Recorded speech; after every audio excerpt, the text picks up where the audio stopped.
In an Italian chapel, a medieval sword stands embedded in solid rock. But this is not the legend of King Arthur we all know. For centuries, it has rested here, defying explanation and challenging our understanding of myth. A true mystery, set in stone. The chronicler traces the location on an ancient hand-drawn map of Tuscany. This is the Hermitage of Montesiepi. Unlike Arthur's Excalibur, this sword was not pulled from the stone. It was plunged into it, as an act of final surrender. The wielder was no king, but a wealthy and notoriously violent knight. His name was Galgano Guidotti. Living in the 12th century, his life was one of arrogance and brutal conflict. A man defined by the sword he carried. So the core question is not about royalty or power. It's about why a warrior would abandon his weapon in such a final way. To find the answer, the chronicler must journey back to the world of Saint Galgano. A world of faith and sudden, profound change. Galgano was born to a noble family near Siena. His youth was spent mastering the arts of combat and domination. He was, by all accounts, a man who took what he wanted by force. His sword was not a tool of justice, but of selfish ambition. Then, something changed him completely. The chronicles speak of two visions of the Archangel Michael, who showed him a different path. This path led him to a hill, the same one where the sword rests today. The journey to his transformation had begun. Here we enter the great gamble. Galgano had to choose worldly power or a life of peace and penance. The risk was immense, losing his wealth, his status, and the respect of his violent peers. He would become an outcast. The reward, however, was something money could not buy. A chance to quiet the storm inside his own soul. His family and friends tried to dissuade him. They saw his newfound faith as madness, a betrayal of their way of life. But the Archangel's vision was too powerful to ignore. He was guided to plant a cross on the hill. Finding no wood, a voice told him to use his sword instead. A command that must have seemed impossible. He drew the very symbol of his violent past, ready to transform it. This was the moment of truth. He thrust the blade downward into the earth, and the stone received it as if it were soft wax. The hilt and a small part of the blade remained above ground, forming a perfect cross. Galgano had renounced his old life. His greatest weapon was now an immovable symbol of peace. He lived the rest of his short life as a hermit on that very hill. His story began to spread, but many were skeptical. Legend says that envious men, perhaps former rivals, tried to break the sword. The blade held firm. According to the tale, the rock itself defended the holy relic. Galgano died only a year after his conversion. But his legacy was just beginning. He was declared a saint just 4 years later by Pope Lucius III. His story of transformation was that powerful. But is this story true? Now, the chronicler must separate the history from the myth. The first question for our investigation: is the sword itself authentic, or is it a later forgery? In 2001, researchers from the University of Pavia were granted permission to study it. They used modern technology to find answers. Metal analysis confirmed the sword's composition is consistent with the 12th century. It is not a modern fake. This was a major breakthrough. The artifact at the heart of the legend was real and from the correct time period. But the next question is even harder. How could a sword penetrate solid rock without shattering? The chronicle turns to geology. Perhaps the answer lies not in the steel, but in the stone itself. Ground-penetrating radar was used to scan the rock beneath the sword. The results were astonishing. The scans revealed a cavity, or an empty space, directly beneath the sword's tip. What could that mean? One theory suggests the sword was placed in a pre-existing fissure, then sealed in place by nature or by hand. This would explain the placement without requiring a miracle.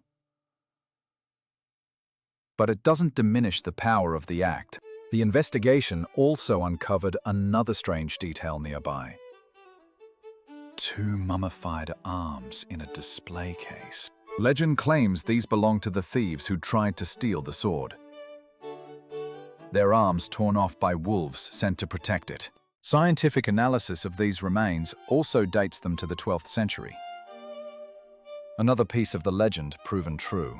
Each clue uncovered by the chronicler reinforces the core story. A real man, a real sword, and a real, life-altering event. But what of the connection to King Arthur? Could this Italian story have inspired the more famous British legend? The chronicler examines the timelines.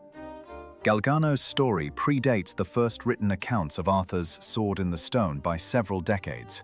This is a stunning possibility.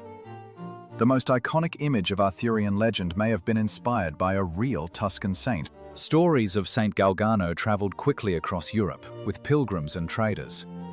The tale was potent, memorable, and unique. French poets like Robert de Boron were the first to write the Arthurian version. They could have easily heard Galgano's story, but they changed the meaning completely.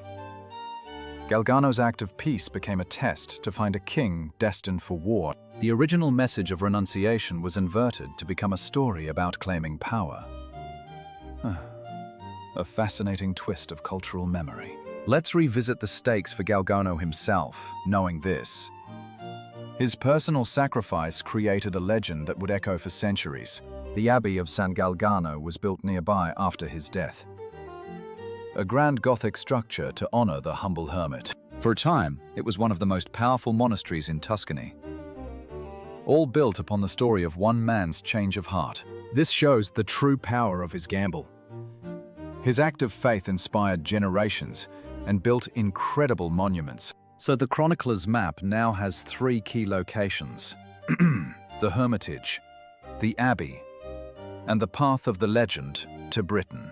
The evidence points to one conclusion.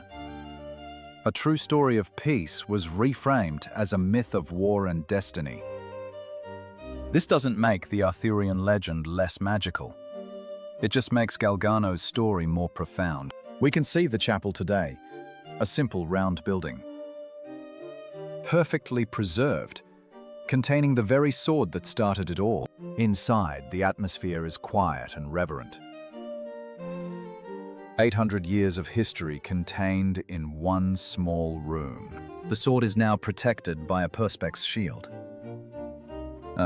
A modern concession to protect it from vandals and zealous believers. Even with this protection, the power of the symbol remains. It is an act of faith, frozen in time. The chronicler's investigation has revealed a complex tapestry. Myth, history, and science are all interwoven here. No single thread tells the whole story. The truth is in how they come together. But the Grand Abbey did not last forever.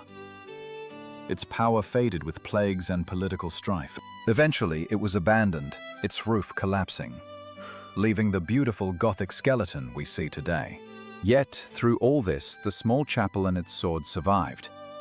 The original, simple act outlasted the grand institution it inspired. This reveals the final piece of our puzzle, the power of a personal story over a political one. Galgano's story is about one man's difficult choice. Arthur's is about a nation's destiny. Now, the chronicle is complete. The final act reveals the grand design and its echo in our world. So here is the grand design. A violent man finds faith and makes an unforgettable gesture of peace. This act becomes a symbol, so powerful it inspires a sanctuary for pilgrims. It created a place of calm in a violent world. His story then travels, morphing as it crosses cultures. It becomes the seed for a different kind of legend entirely. The original meaning is lost to many, but the physical proof remains. A quiet testament to the truth. And what is the echo of this story today?